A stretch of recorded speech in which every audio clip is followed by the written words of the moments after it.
How to clear browsing history in Microsoft Edge. Hello and welcome back to DigiLive Trends. In this video we are going to learn about how to clear browsing history in Microsoft Edge.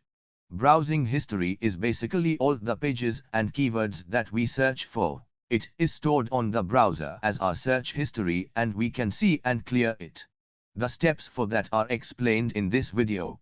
Simply follow the steps exactly as shown in this guide. So, let's start the video. In your system, open the Microsoft Edge browser.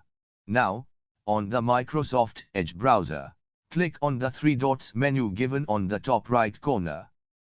A new window will appear. Select History option. Again, click on three dots. Select and open the History page option. Now, all your browsing history will appear here. In top of the system screen, click on Clear Browsing History. In Clear Browsing Data, click on drop-down menu. Here you can see time zone window will appear. Select your desired time. Below click on Clear Now.